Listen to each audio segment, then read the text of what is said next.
What is happening, guys? Gary Jahman here, back at it again with a new video. Hope you're doing well, hope you're safe and happy. So in this video we're going to talk about the M1 MacBook Air and why I think that this laptop is still the best laptop for content creators like myself. The version that I have is the base model, so 8 gigs of RAM and 256 gigs of memory storage. Keep in mind that the laptop is connected via a hub, and then from that hub it is connected to a ultra wide monitor, a little speaker, a microphone, and external hard drive. So very much a basic setup in terms of the laptop environment, if you may say so.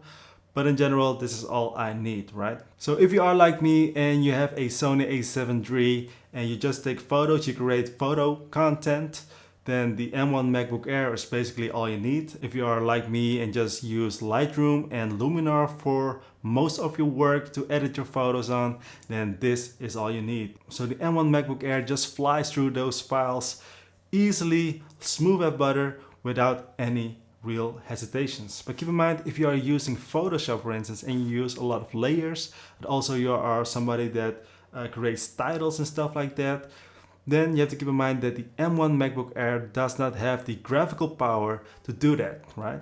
So in terms of just basic photo editing stuff, photo editing skills, if you may say so, then the M1 MacBook Air is the one to get, right? So again, if you are like me, you use Lightroom, you basically do like very light editing, basically in the way that I edit, at least for companies and stuff like that.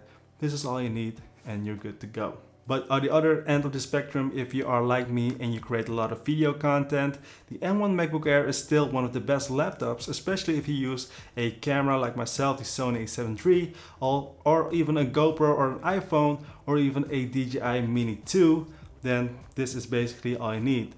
But if you are somebody that has the newest Sony a7 IV, for instance, that can do 4K 60 frames per second, 10 bits, 4220, whatever that means, the high-end type of stuff, then the M1 MacBook Air might not be the best laptop for you because you need that graphical power. So if you are creating simple videos like this, for instance, talking head videos with a little bit of B-roll here and there, just creating value, just creating content, review videos like this, then you're good to go with the M1 MacBook Air. But keep in mind, if you add a lot of layers, such as you see here, the software that I use is DaVinci Resolve for my videos.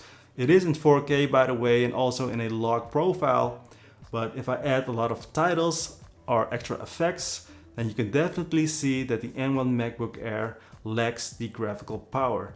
But if you just wait a couple of seconds, then it will be buttery smooth again. But if you have a lot of titles, a lot of stuff, a lot of transition effects, or even just effects in general, then the M1 MacBook Air is not it for you. So the bottom line or the conclusion here is that if you are like me, you're using a Sony a7 III to create photos, but also to create videos with, right? Then the M1 MacBook Air is definitely it for you.